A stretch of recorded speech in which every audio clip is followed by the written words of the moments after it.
আলহামদুলিল্লাহ রাব্বিল আলামিন ওয়াসসালাতু ওয়াসসালামু আলা নবিয়িনা মুহাম্মদ ওয়া আলিহি ওয়া সাহবিহি আজমাইন, আম্মা বাদ। সম্মানিত দর্শক ভাই বোনেরা, আমাদের জীবনে অনেক সমস্যার মুখোমুখি আমরা হয়ে থাকি এবং সমস্যার সমাধানের জন্য কত না উপায়, কত না ব্যবস্থা আমরা গ্রহণ করে থাকি। সমাধানের জন্য কত দিকে আমরা ছুটোছুটি দৌড়দৌড়ি করে থাকি।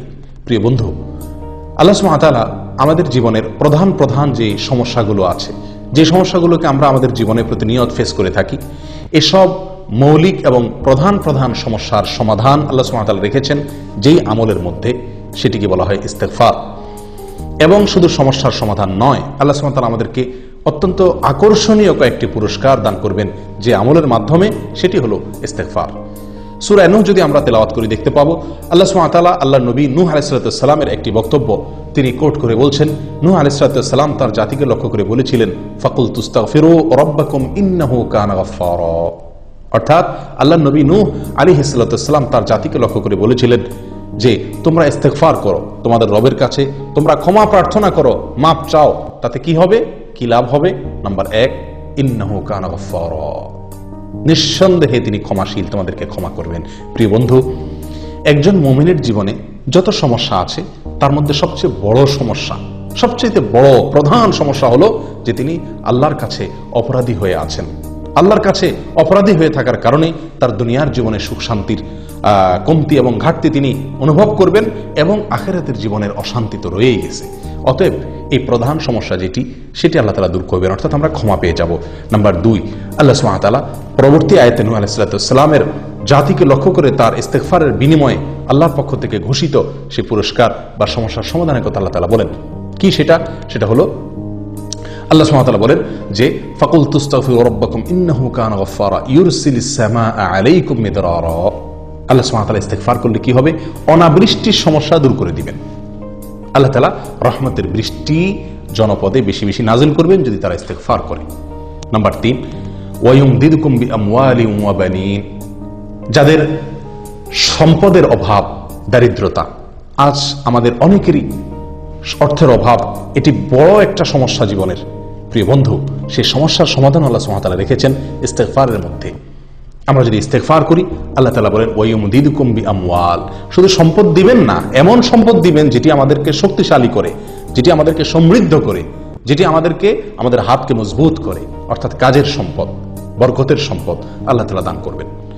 ওয়া বানিন, অনেকেরই সন্তানহীনতার সমস্যা আছে, সম্পদ আছে কিন্তু সন্তান নাই। আল্লাহ সুবহানাহু ওয়া তাআলা সন্তানহীনতার সমস্যা দূর করে দিবেন। নিঃসন্তান থাকার যে সমস্যা, সেটি আল্লাহ তাআলা দূর করবেন ইস্তেগফারের মাধ্যমে।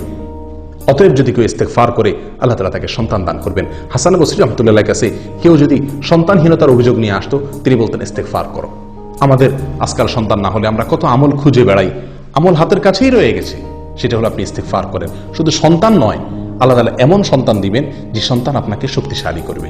আল্লাহ বলেন ওয়ায়ুমদিদুকুম বিআমওয়াল ওয়া বানিন, আল্লাহ তাআলা সম্পদ এবং সন্তান দিয়ে তোমাদেরকে শক্তিশালী করবেন, সমৃদ্ধ করবেন, সহযোগিতা করবেন, সাহায্য করবেন। অর্থাৎ যে সন্তান, যে সম্পদ আমাদের কাজে আসবে, যেটি আমাদের হাতকে শক্তিশালী করবে, আমাদেরকে দুর্বল করবে না। প্রিয় বন্ধু, ইস্তেগফারের মাধ্যমে আমরা প্রধান গুরুত্বপূর্ণ 3টি সমস্যার সমাধান এখানে পেয়ে যাচ্ছি। প্রথমত, আল্লাহ তাআলা আমাদেরকে মাফ করবেন, ক্ষমা পেয়ে যাব। দ্বিতীয়ত, অনাবৃষ্টির সমস্যা দূর হয়ে রহমতের বৃষ্টি আমরা পাবো। তৃতীয়ত, আমাদের অর্থের অভাব অনটন আল্লাহ তাআলা দূর করবেন। চতুর্থত, আল্লাহ তাআলা সন্তানের যে অভাব, সেটা আল্লাহ তাআলা দূর করবেন ইস্তেগফারের মাধ্যমে। এবং পরবর্তীতে আল্লাহ সুবহানাহু ওয়া তাআলা আরো কয়েকটি পুরস্কারের কথা বলছেন। আল্লাহ সুবহানাহু ওয়া তাআলা বলেন ওয়ায়ুমদিদুকুম বিআমওয়ালিন ওয়া বানিন ওয়া ইয়াজআল লাকুম জান্নাতিন ওয়া ইয়াজআল লাকুম আনহারা। আরো 2টি পুরস্কারের কথা আল্লাহ তাআলা পরবর্তী আয়াতে বলছেন। যদি তোমরা ইস্তেগফার করো, তাহলে আল্লাহ সুবহানাহু ওয়া তাআলা বাগ বাগিচা, ক্ষেত খামার, ফসল, এগুলো আল্লাহ সুবহানাহু ওয়া তাআলা বাড়িয়ে দিবেন। রিজিক বেড়ে যাবে, অর্থ আছে, সন্তানও আছে, কিন্তু ক্ষেত খামার, ফসল ইত্যাদি ভালো হয় না, এটাও একটা সমস্যা। আল্লাহ তাআলা সেই সমস্যার সমাধান রেখেছেন ইস্তেগফারের মাধ্যমে। ফসল ইত্যাদি বেশি হবে যদি আল্লাহর কাছে আমরা ইস্তেগফার করি। নাম্বার 6, আল্লাহ সুবহানাহু ওয়া তাআলা বলছেন ওয়াজআল লাকুম আনহারা, ইয়াজআল লাকুম জান্নাতিন ওয়া ইয়াজআল লাকুম আনহারা, এবং তোমাদের জন্য নদী, নালা, নহর, প্রশবন, ঝর্ণা, পানির যে সমস্যা, আসমান থেকে নাজিল হওয়া পানি, এটি আল্লাহ তাআলার একটি রহমত। আর জমিনে এরকম ভাবে নদী, নালা ইত্যাদিতে পানি থাকা, খাল বিল ইত্যাদিতে পানি পরিপূর্ণ থাকা প্রয়োজন অনুপাতে, সেটা আরেকটা আল্লাহ তাআলার নিয়ামত, সেটিও পাওয়া যাবে ইস্তেগফারের মাধ্যমে। 6টি নিয়ামত আমরা এই আয়াত থেকে, শুধুমাত্র এই 3টি আয়াত থেকে আমরা পেয়ে গেলাম। প্রিয় বন্ধু, ইস্তেগফারের মাধ্যমে আরো একটি জীবনের বড় সমস্যার সমাধান আল্লাহ তাআলা রেখেছেন, সেটি হলো বিপদ আপদ, মুসিবত। এমন কোনো মানুষ নেই যার জীবনে বিপদ আপদ আসে না, যিনি বিপদ মুসিবতের সম্মুখীন হন না, এরকম কোন লোক আমরা একটি মানুষও সারা পৃথিবীতে খুঁজে পাবো না। প্রত্যেকটা লোকের জীবনে বিপদ আপদ এবং মুসিবত আসে। প্রিয় বন্ধু, এই মুসিবত আসলে আমরা অস্থির হয়ে যাই, খুব বেশি টেনশন করি। টেনশন আপনি করেন, চিন্তা আপনি করেন, কিভাবে সে সমস্যা থেকে আপনি উত্তরণের পথ খুঁজে পাবেন সেই চেষ্টা আপনি করেন। কিন্তু বন্ধু, আপনি যত বেশি চিন্তা এবং টেনশন করবেন তার চাইতে বেশি আপনাকে ইস্তেগফার করা উচিত। কারণ ইস্তেগফার বেশি করার মধ্যেই আল্লাহ সুবহানাহু ওয়া তাআলা মুসিবত থেকে বের হওয়ার উত্তরণের পথ সেখানে আল্লাহ তাআলা রেখে দিয়েছেন, ইস্তেগফার করার মধ্যে। এ বিষয়ে আমরা অত্যন্ত গুরুত্বপূর্ণ এবং বেশ শক্তিশালী কয়েকটি দলিল আমরা নিতে পারি। নাম্বার 1, আদি পিতা আদম আলাইহিস সালাম তার জীবনে যখন সবচেয়ে বড় সমস্যার তিনি সম্মুখীন হলেন, জান্নাত থেকে আল্লাহ তাআলা বের করে দিলেন, আল্লাহ অসন্তুষ্ট হয়ে গেলেন, তখন তিনি আল্লাহ সুবহানাহু ওয়া তাআলার কাছে ইস্তেগফার করেছিলেন। আল্লাহ তাআলা তাকে তখন তার সেই সমস্যা দূর করেছিলেন। কিভাবে ইস্তেগফার করেছিলেন? তিনি বলেছিলেন, রব্বানা যালামনা আনফুসানা ওয়া ইল্লাম তাগফির লানা ওয়া তারহামনা লানাকুনান্না মিনাল খাসিরিন। হে আমার রব, নিশ্চয় আমি আমার উপরে অবিচার করেছি, নিজের প্রতি নিজে জুলুম করেছি। যদি আপনি ক্ষমা না করেন, আপনি রহম না করেন, আমার বড় ক্ষতি হয়ে যাবে, আমি বড় ক্ষতিগ্রস্ত হয়ে যাব। মাবুদ আল্লাহর কাছে ছোট হয়ে ক্ষমা চেয়েছেন, আল্লাহ তাআলা তার সমস্যা দূর করে দিয়েছেন। প্রিয় বন্ধু, আল্লাহর নবী ইউনূস আলাইহিস সালাম তিনি যে বিপদে পড়েছিলেন, ঐতিহাসিক বিপদ, মাছের পেটে তিনি চলে গিয়েছিলেন, আল্লাহ তাআলা কুদরতিভাবে সেখানে তাকে কিছু সময়ের জন্য হায়াত রেখে দিয়েছিলেন। ওই মুহূর্তে তিনি আত্মরক্ষার জন্য যে চেষ্টাটুকু করেছিলেন, এই বিপদ থেকে বের হওয়ার জন্য, এই বিপদ দূর হওয়ার জন্য যে চেষ্টা করেছেন, সেটি হলো ইস্তেগফার তিনি করেছেন। তিনি আল্লাহর কাছে যে দোয়ার মাধ্যমে সাহায্য প্রার্থনা করেছিলেন, যে দোয়াটি পাঠ করেছিলেন, সেখানে আল্লাহর কাছে বড় বেশি ভালো লেগেছে। আল্লাহ তাআলা সেটা কোরআনে উল্লেখ করেছেন। কি দোয়া করেছিলেন? তিনি বলেছিলেন, লা ইলাহা ইল্লা আনত সুবহানাকা ইন্নী কুনতু মিনাজ জালিমিন, যেটাকে দোয়া ইউনূস হিসেবে আমরা জানি। অর্থাৎ, আল্লাহ আপনি ছাড়া কোনো মাবুদ নাই, আপনি পবিত্র, নিশ্চয়ই আমি অপরাধী, আমি জালেম। আল্লাহর কাছে নিজের দোষের কথা স্বীকার করে ক্ষমা চাওয়া, প্রিয় বন্ধু, এটা আমাদের জীবনের বড় বড় সমস্যাকে দূর করে দেয়। নূহ আলাইহিস সালামকে আল্লাহ তাআলা সমস্যা থেকে তাকে উত্তরণের পথ বের করে দিয়েছিলেন এই ইস্তেগফারের মাধ্যমে। আদম আলাইহিস সালামকে আল্লাহ সুবহানাহু ওয়া তাআলা তার বিপদ দূর করে দিয়েছিলেন এই ইস্তেগফারের মাধ্যমে। আমাদের নবী সাল্লাল্লাহু আলাইহি সাল্লাম বলেছিলেন, কালিমাতু আখি জিন্নুন, আমার ভাই জিন্নুনের যে বাক্য, লা ইলাহা ইল্লা আনতা সুবহানাকা ইন্নী কুনতু মিনাজ জালিমিন, এটাকে তোমরা আঁকড়ে ধরো, বলো, তাহলে কি হবে? আল্লাহ তাআলা তোমাদের বিপদ আপদ দূর করে দিবেন। প্রিয় বন্ধু, কোরআনে কারিমে এই আয়াতটি, এই দোয়াটি, ইউনূস আলাইহিস সালামের এই দোয়াটি উল্লেখ করার পর আল্লাহ সুবহানাহু ওয়া তাআলা বলেন, ওয়া কাযালিকা নুনজিল মুমিনিন, আমি যেভাবে এই দোয়ার মাধ্যমে, ইস্তেগফারের মাধ্যমে আমার নবী ইউনূসকে বিপদ থেকে আমি মুক্ত করেছিলাম, ঠিক একইভাবে, একই পদ্ধতিতে আমি ইমানদারদেরকেও এই সমস্যা থেকে আমি বের হওয়ার, যে কোনো বিপদাপদ থেকে বের হওয়ার পথ দেখাবো এই দোয়ার মাধ্যমে, অর্থাৎ ইস্তেগফারের মাধ্যমে। প্রিয় বন্ধু, এছাড়াও নবী সাল্লাল্লাহু আলাইহি ওয়াসাল্লামের একটি বিখ্যাত হাদিস আছে, যে হাদিসের সনদ বা তার সূত্র নিয়ে মুহাদ্দিসিন একরামের অনেকেই প্রশ্ন তুলেছেন, কিন্তু তার যে মর্ম, সেটা যে বিশুদ্ধ, এটা নিয়ে কারোর কোনো সন্দেহ নেই। হাদিসটি হলো, মান লাজিমাল ইস্তেগফার, যে ব্যক্তি ইস্তেগফারকে আঁকড়ে ধরবে, সব সময় ইস্তেগফার পড়বে, শুধু এক দুইবার পড়বে তা নয়, এটাকে আঁকড়ে ধরবে, পড়তেই থাকবে। অন্য বর্ণনা আছে, মান কাসসারাল ইস্তেগফার, যে ব্যক্তি বেশি বেশি ইস্তেগফার করবে, আল্লাহ সুবহানাহু ওয়া তাআলা তাকে কি দিবেন? আল্লাহ সুবহানাহু ওয়া তাআলা তাকে জাআলাল্লাহু লাহু মিন কুল্লি হাম্মিন ফারাজা, যেই কোনো মুসিবত বিপদ থেকে আল্লাহ তাআলা তাকে সমাধানের পথ দেখাবেন, সমাধানের পথ সে পাবে। ওমিন কুল্লি যিকিন মাখরাজা, যে কোনো সংকীর্ণতায়, কুণ্ঠাসময় পরিস্থিতি তিনি পড়ে গেলে আল্লাহ সুবহানাহু ওয়া তাআলা তার জন্য বের হওয়ার, উত্তরণের পথ তাকে আবিষ্কার করে দিবেন কুদরতিভাবে, যদি সে ইস্তেগফারকে কন্টিনিউ করে। প্রিয় বন্ধু, তাহলে বুঝতে পারলাম নূহ আলাইহিস সালামের ঘটনা থেকে, আদম আলাইহিস সালামের ঘটনা থেকে, নবী সাল্লাল্লাহু আলাইহি ওয়াসাল্লামের হাদিস থেকে, এবং আরও এ জাতীয় বহু বর্ণনা আছে, যেগুলোর খোলাসা এই যে আমরা যদি ইস্তেগফারকে নিয়মিত করি, ইস্তেগফারকে যদি আমরা আমাদের জীবনের অংশ বানিয়ে নিই, আমরা সবসময় মুখে অবসর সময়ে যখনই সুযোগ পাবো ইস্তেগফার করতে থাকবো, তখনই কি হবে? আমরা, আল্লাহ সুবহানাহু ওয়া তাআলা আমাদেরকে বিপদ থেকে দূর করবেন। আপনি কোনো মুসিবতে পড়ে গেছেন, কোনো বিপদে পড়ে গেছেন, প্রিয় বন্ধু, সর্বপ্রথম যে কাজটি করা দরকার, ইস্তেগফার শুরু করা দরকার। ইস্তেগফার করতে থাকুন, ইস্তেগফার করতে থাকুন, ইনশাআল্লাহ আল্লাহ তাআলা আপনাকে বিপদ থেকে বের হওয়ার একটা পথ দেখিয়ে দিবেন। প্রিয় বন্ধু, এটি একটি বিরাট বড় একটা সমস্যার সমাধান, জীবনের যে কোনো বিপদের সমাধান রয়ে গেছে ইস্তেগফারের মধ্যে। 7 নম্বর চলে গেল।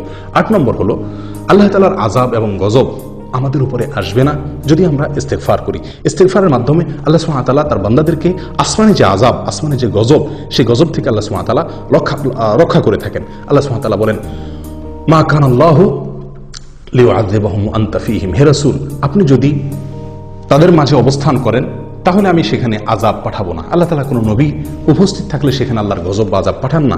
লূত আলাইহিস সালামের জাতির উপর আল্লাহর আযাব এসেছিল, আল্লাহ তাআলা তার আগে তাকে সরিয়ে নিয়েছিলেন। এরকম ভাবে নূহ আলাইহিস সালামের উপর আল্লাহর আযাব এসেছিল জাতির উপরে, আল্লাহ তাআলা তার আগে নূহ আলাইহিস সালামকে কিস্তিতে উঠায় তাকে রক্ষা করেছিলেন। ঠিক একইভাবে আল্লাহ সুবহানাহু ওয়া তাআলা বলছেন, হে রাসূল আপনার থাকা অবস্থাতে আমি সেখানে আমার আযাব প্রেরণ করব না। অর্থাৎ নিরাপত্তা তারা অর্জন করবে যদি আপনি সেখানে থাকেন। অর্থাৎ নবী সাল্লাল্লাহু আলাইহি সাল্লামের উপস্থিতি এটা নিরাপত্তার একটি কারণ। প্রিয় বন্ধু, আমরা সকলে জানি আজ আমাদের মাঝে নবী সাল্লাল্লাহু আলাইহি সাল্লাম নেই, অতএব নিরাপত্তার এই কারণটি আমাদের মাঝে নেই। অতএব এই উপায়ের মাধ্যমে আমরা আল্লাহ সুবহানাহু ওয়া তাআলার গজব বা আযাব থেকে নিরাপত্তা লাভ করার সুযোগটা আর এখন নেই। কিন্তু আয়াতের পরের অংশ আমাদের জন্য শুভ সংবাদ বহন করছে, সেটি হলো আল্লাহ সুবহানাহু ওয়া তাআলা বলেন, ওমা কানাল্লাহু মুআযযিবাহুম ওয়া হুম ইস্তাগফিরুন, আর যদি তারা ইস্তেগফার করে, কোন জাতি কোন সম্প্রদায়ের লোকরা যদি ইস্তেগফারে মশগুল থাকে, ইস্তেগফারে লিপ্ত থাকে, তবুও আল্লাহ সুবহানাহু ওয়া তাআলা তাদের উপরে আল্লাহর আযাব এবং গজব নাজিল করবেন না। প্রিয় বন্ধু, আল্লাহর আযাব গজব থেকে নিরাপত্তা লাভ করার দ্বিতীয় যে উপায়টি সেটি এখনো আছে, সেটি ভ্যালিড আছে, সেটি হলো ইস্তেগফার করা। ইস্তেগফার করলে আল্লাহর আযাব এবং গজব থেকে আমরা নিরাপদ থাকতে পারবো। প্রিয় বন্ধু, 8টি বড় বড় সমস্যার সমাধান আল্লাহ সুবহানাহু ওয়া তাআলা রেখেছেন এই ইস্তেগফারের মাধ্যমে। 9 নম্বর হলো একটি সারপ্রাইজ পুরস্কার। একটি সারপ্রাইজ পুরস্কার আল্লাহ সুবহানাহু ওয়া তাআলা আমাদেরকে দিবেন ইস্তেগফারের মাধ্যমে। সেটি হলো এমন ভাবে আল্লাহ সুবহানাহু ওয়া তাআলা রিজিক দিবেন যে যেখান থেকে রিজিক এসে আমাদেরকে রীতিমতো সারপ্রাইজড করে দিবে, যে রিজিক আমাদেরকে এরকম ভাবে চমকায় দিবে, এরকম রিজিক আল্লাহ সুবহানাহু ওয়া তাআলা দিবেন। কল্পনাতীত উৎস থেকে আল্লাহ তাআলা আমাদেরকে রিজিক দিবেন। এই জন্য হাদিসের যে হাদিসটি একটু আগে বলছিলাম তার শেষ অংশ হলো এরকম, ওয়ারাযাকাহু মিন হাইসু লা ইয়াহতাসিব, যে ব্যক্তি সবসময় ইস্তেগফার করবে আল্লাহ তাআলা তাকে এমন জায়গা থেকে রিজিক দিবেন যে সে কল্পনাও করছে না। প্রিয় বন্ধু, আর কি চাই? আল্লাহ তাআলা ক্ষমা করবেন, অনাবৃষ্টি সমস্যা দূর হবে, অর্থের অনটন দূর হবে এবং বরকতময় অর্থ পাওয়া যাবে, সন্তানহীনতার সমস্যা দূর হবে এবং বরকতের সন্তান, যে সন্তান কাজে আসবে সেটা পাওয়া যাবে, শস্য ফসল ক্ষেত খামার ইত্যাদি ভালো হবে, নহর নদী নালা ইত্যাদিতে পানি পরিপূর্ণ থাকবে, যেটা মানুষের জীবনের জন্য গুরুত্বপূর্ণ বিষয়, বিপদ আপদ মুসিবত দূর হয়ে যাবে যদি ইস্তেগফারকে কন্টিনিউ করা যায়, আল্লাহর আযাব এবং গজব থেকে নিরাপত্তা লাভ করা যাবে এবং সারপ্রাইজের যে পুরস্কার আল্লাহ সুবহানাহু ওয়া তাআলা রেখেছেন সেটা পাওয়া যাবে। প্রিয় বন্ধু, তার চেয়ে বড় কথা আল্লাহ তাআলা ক্ষমা করবেন, মাফ করে দিবেন। 9টি আমাদের জীবনের 8টি বড় বড় সমস্যার সমাধান এবং 9 নম্বর হলো একটি সারপ্রাইজ পুরস্কার। অকল্পনীয় ইস্যু থেকে, উৎস থেকে আল্লাহ তাআলা রিজিক দান করবেন। কিসের মাধ্যমে? ইস্তেগফারের মাধ্যমে। প্রিয় বন্ধু, আসুন সবসময় ইস্তেগফার করতে থাকি। বাসা বাড়িতে কাজের জায়গায় ইস্তেগফার দেয়ালে দেয়ালে লিখে রাখে দিই, যেন দেখে আমার ইস্তেগফার করার কথা স্মরণ হয়, একে অন্যকে স্মরণ করিয়ে দিই, ইস্তেগফার করতে থাকি। ইস্তেগফার মানে হলো আল্লাহর কাছে ক্ষমা প্রার্থনা করা। আল্লাহর কাছে ক্ষমা প্রার্থনা করার জন্য আমি নিজের ভাষা যে কোনোভাবে ক্ষমা চাইতে পারি, আল্লাহ আপনি মাফ করে দিন। তবে হাদিসে কয়েকটি ভাষা আমাদেরকে শিক্ষা দেওয়া আছে, তার ভিতরে সবচেয়ে সহজ, সবচেয়ে সরল ইস্তেগফার হলো, সবচেয়ে ছোট্ট ইস্তেগফার হলো আস্তাগফিরুল্লাহ ওয়া আতুবু ইলাইহি। আল্লাহর কাছে আমি ইস্তেগফার করছি, ক্ষমা চাচ্ছি এবং তার দিকে আমি ফিরে যাচ্ছি। এর বাইরেও অন্যান্য ইস্তেগফার হাদিসের যে সমস্ত ইস্তেগফার বর্ণিত আছে সেগুলো আমরা করতে পারি। আস্তাগফিরুল্লাহাল্লাযী লা ইলাহা ইল্লা হুয়াল হাইয়ুল কাইয়্যুম ওয়া আতুবু ইলাইহি। ওই আল্লাহ যিনি ছাড়া কোনো মাবুদ নেই, আমি তার কাছে ইস্তেগফার করছি, তিনি চিরঞ্জীব, তিনি কাইয়্যুম এবং তার কাছে আমি প্রত্যাবর্তন করছি। ইস্তেগফারের ভিতরে সবচেয়ে শ্রেষ্ঠ ইস্তেগফার হলো সাইয়্যিদুল ইস্তেগফার, অত্যন্ত মূল্যবান একটি দোয়া। সকাল সন্ধ্যা পড়ার জন্য নবী সাল্লাল্লাহু আলাইহি ওয়াসাল্লাম আমাদেরকে ইরশাদ করেছেন, নসিহত করেছেন। প্রিয় বন্ধু, এটি আমাদের সকলের মুখস্থ থাকা উচিত। সাইয়্যিদুল ইস্তেগফার হলো আল্লাহুম্মা আনতা রাব্বি, হে আল্লাহ আপনি আমার রব, লা ইলাহা ইল্লা আনত, আপনি ছাড়া কোনো মাবুদ নাই, খালাকতানি, আপনি আমাকে সৃষ্টি করেছেন, ওয়া আনা আবদুক, আমি আপনার গোলাম, ওয়া আনা আলা আহদিকা ওয়া ওয়া'দিকা, আমি আপনার অঙ্গীকার, আপনার ওয়াদা, আলাস্তু বিরব্বিকুম, যে আপনি আমাকে রব হিসাবে স্বীকারোক্তি নিয়েছিলেন সেটার উপরে আমি আছি, এখন আমি স্বীকার করছি। ওয়া আনা আলা আহদিকা ওয়া ওয়া'দিকা মাস্তাতা'তু, যতটুকু সম্ভব আমি সেই স্বীকারোক্তির উপরে এখনো অটল আছি। ওয়া আনা আলা আহদিকা ওয়া ওয়া'দিকা মাস্তাতা'তু আউযু বিকা মিন শাররি মা সানা'ত, আল্লাহ আমি যে সমস্ত অপকর্ম গুনাহ করেছি এগুলোর ক্ষতি থেকে আপনার কাছে আশ্রয় চাই। ওয়া আউযু বিকা মিন শাররি মা সানা'ত আবুউ লাকা বিনি'মাতিকা আলাইহি, আল্লাহ আপনি যে নিয়ামত আমার প্রতি দিয়েছেন আমি সেটাকে স্বীকার করি। ওয়া আবুউ লাকা বিযামবি, আল্লাহ আমি যে অপরাধ করেছি সেটাকেও আমি স্বীকার করি। ফাগফিরলি ফাইন্নাহু লা ইয়াগফিরুয যুনুবা ইল্লা আনত, অতএব আমাকে ক্ষমা করে দিন, কারণ আপনি ছাড়া আমাকে কেউ ক্ষমা করতে পারবে না। আসুন ভাই, ইস্তেগফারকে সবসময় নিয়মিত ইস্তেগফারকে আমার জীবনের অংশ বানিয়ে নিই, আমার অবসর সময়গুলোকে পরিপূর্ণ করে দিই ইস্তেগফারের মাধ্যমে। আল্লাহ তাআলা আমাদের সকলকে বেশি বেশি ইস্তেগফার করার তৌফিক দান করুন। সকল কল্যাণের অধিকারী হওয়ার পরেও আমার নবী সাল্লাল্লাহু আলাইহি ওয়াসাল্লাম দৈনিক 70 বার ইস্তেগফার করতেন আল্লাহর কাছে।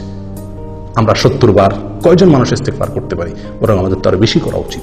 কমপক্ষে আস্তাগফিরুল্লাহ আস্তাগফিরুল্লাহ এই বাক্যটি অর্থ সহকারে বুঝে আল্লাহর কাছে নিজেকে অপরাধী হিসাবে ছোট তুচ্ছ করে পেশ করে আল্লাহর কাছে ক্ষমা প্রার্থনা করি। আল্লাহ তাআলা আমাদের সকলকে আমল করার তৌফিক দান করেন। জাযাকুমুল্লাহ ওয়া আখিরু দাওয়ানা আলহামদুলিল্লাহি রাব্বিল আলামিন।